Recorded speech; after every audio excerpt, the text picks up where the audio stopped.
steak សាច់គោជាមួយនឹងបន្លែគ្រប់មុខបងប្អូនទាំងអស់គ្នាថ្ងៃនេះដែរនេះខ្ញុំសូមមកបង្ហាញមុខម្ហូប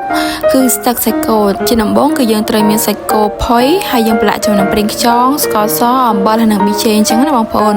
រហូតបងប្អូនត្រូវធ្វើការប្រឡាក់វាបានចូលជាតិល្អអញ្ចឹងបងប្អូនរហូតគឺយើងនៅពេលដែលយើងប្រឡាក់ហើយគឺយើងទុកមួយឡែកសម្រាប់នេះដែរគឺជាគ្រឿងផ្សំរបស់យើងមានដូចជាផ្សិត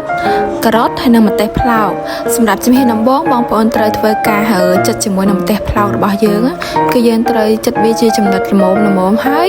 យើងត្រូវសម្អាតម្ទេសហ្នឹងបងប្អូនដើម្បីកុំឲ្យវាកាហាយហើយនឹងកាត់ជាមួយនឹងគល់ផ្សិតរបស់យើងអញ្ចឹងតមកទៀតគឺនេះខ្ញុំបន្ថែមជាមួយនឹងពោតបារាំងគឺយើងគ្រាន់តែកាត់ក្បាលវាបន្តិចអញ្ចឹងបងប្អូនរួចហើយយើងចាប់ផ្ដើមឈូសជាមួយនឹង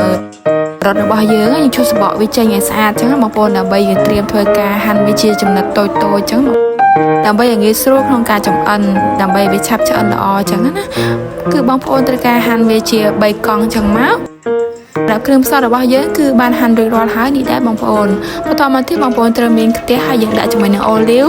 មិនថាជាមួយនឹងខ្ទឹមសបន្តិចអញ្ចឹងបងប្អូនរួចហើយគឺយើងឆាជាមួយនឹងបន្លែរបស់យើងជាមុនសិនយើងដាក់បន្លែរបស់យើងគ្រប់មុខអញ្ចឹងមកសម្រាប់បងប្អូនចង់បានបន្លែផ្សេងទៀតអាចដាក់បន្ថែមតមកទៀតគឺយើងចាប់ផ្ដើមដាក់ជាមួយនឹងប្រេងខ្យងស្ករសអំបិលហើយនិងប៊ីចេងអញ្ចឹងណាបងប្អូនអាចលួចតាមចំណង់ចិត្តរបស់បងប្អូនបាន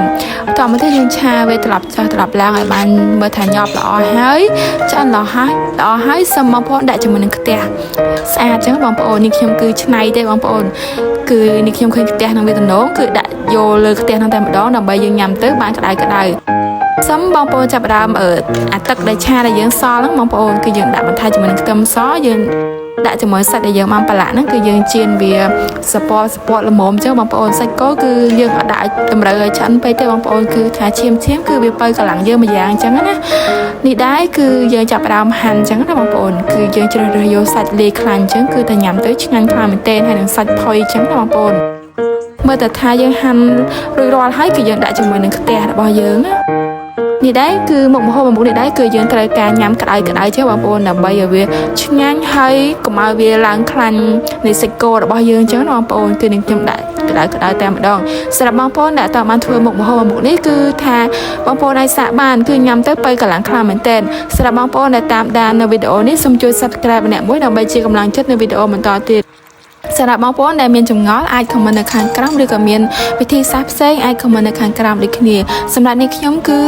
ជ្រើសរើសយកទឹកត្រីកោះកុងក៏បានតែនេះខ្ញុំជ្រើសរើសយកទឹកម្រេចចឹងបងប្អូនគឺត្រូវជាតិជាមួយសាច់គោខ្លាំងមែនទែនអរគុណបងប្អូនសូមជម្រាបលាសង្ឃាជួបគ្នាវីដេអូបន្តទៀត